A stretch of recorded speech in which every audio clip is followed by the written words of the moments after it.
mapapalang na po sa lahat. At tayo po ay dadako sa pagbibigay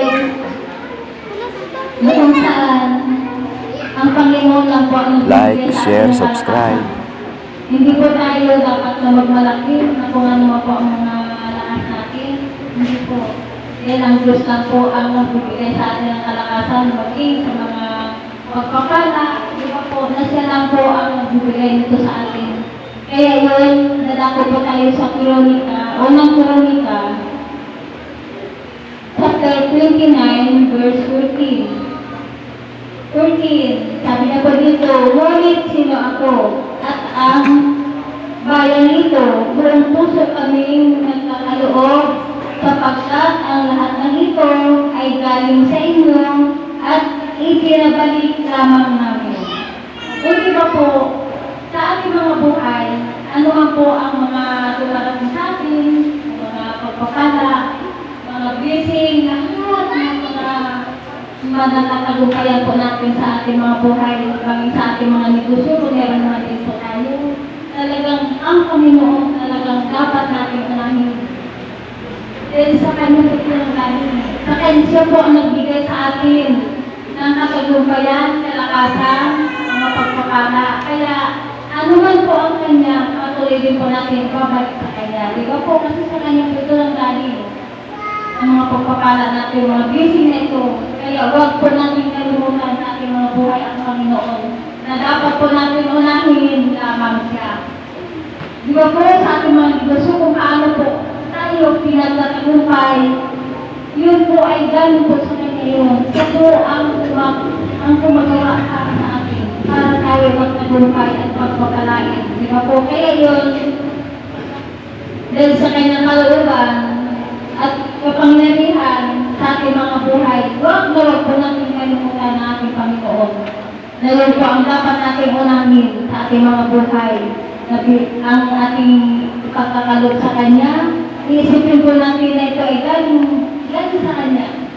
Kung hindi na po kayo pinabibigyan ng mga kalakasan upang makapagtrabaho, makapagnegosyo, wala po tayo magagawa kung wala ang Panginoon na sumasama sa atin.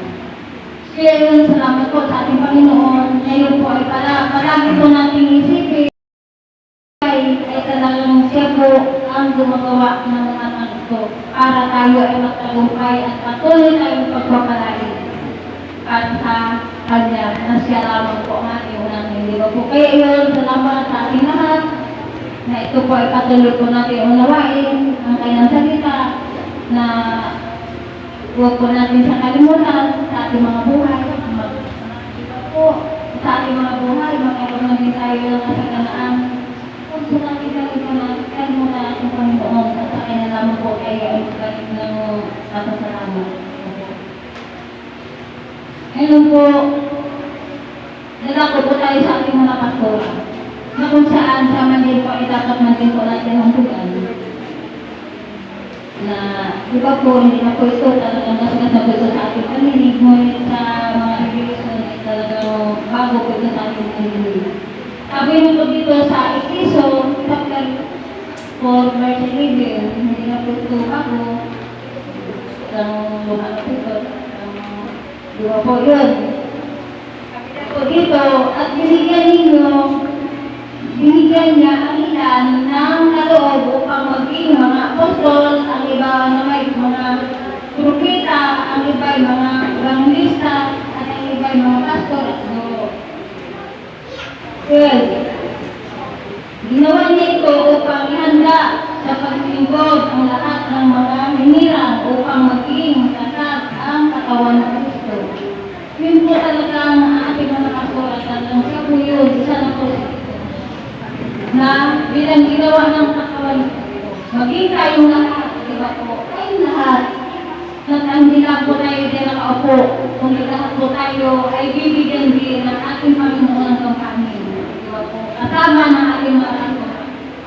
Di ba po? Na kung hindi ang ating mga pastora, walang po tayo dito. Kaya dapat lang po natin ilaan man din ang ating mga buhay sa ating Panginoon para mag-iisa tayo sa katawan ng ating Panginoon sa Kristo. Kaya yun, salamat sa ating mga pastora na binigyan ng Diyos na kalooban na maglingkod sa ating Panginoon at tayo lahat ay patuloy na kong pamahalaan, di ba po?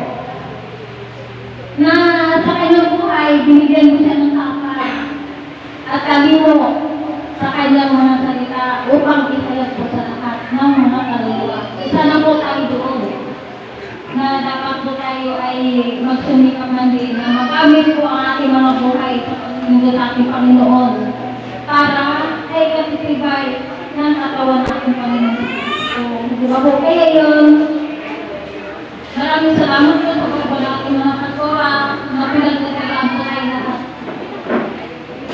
Hindi lang po isa, tayo lahat na nandito, pinagkakalaan niya po. Kaya, pangalagaan din po natin ating mga pastora. Nasabi nga po sa Galatia 6, verse 6, na kung anong pang meron sa atin, pagkakalaan po natin ating mga pastora. Kaya yun, salamat po sa ating mga pastora, managkaga para sa atin.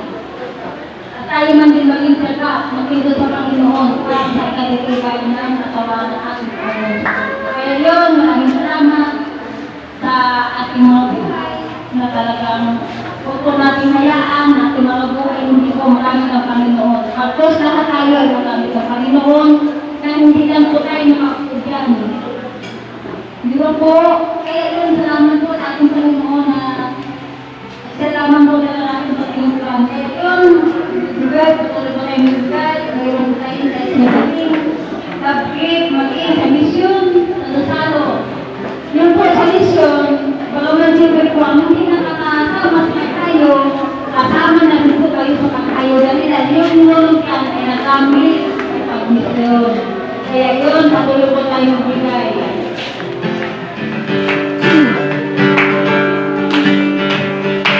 Gaita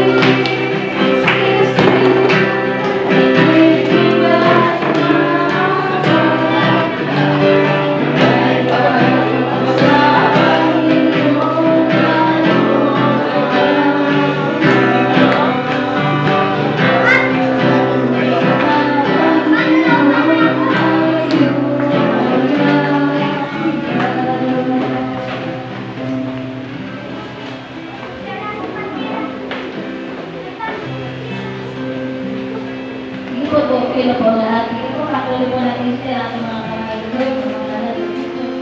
Maraming salamat po sa mga pakisrapat na nalalaki ni Jesus ang mga nagbigay. Patuloy mo po ang mga napagkalain. Sa patuloy na pagkakat sa kanila at patuloy ka po din ang Lord na Lord. Maraming salamat po sa kanilang mga buhay na nawakan ka na. Bigyan mo po silang kalakasan, isang kapayapaan, Yes, Lord Jesus. Sa anuman, ng mga kasamaan ni Jesus, patuloy mo po pagkakalain ang kanilang mga buhay, maging ang kanilang mga negosyo, kanilang ka. Jesus, salamat po Diyos. Salamat sa mga kanal nito. Makamit lamang po sa iyong lahat ng bahay.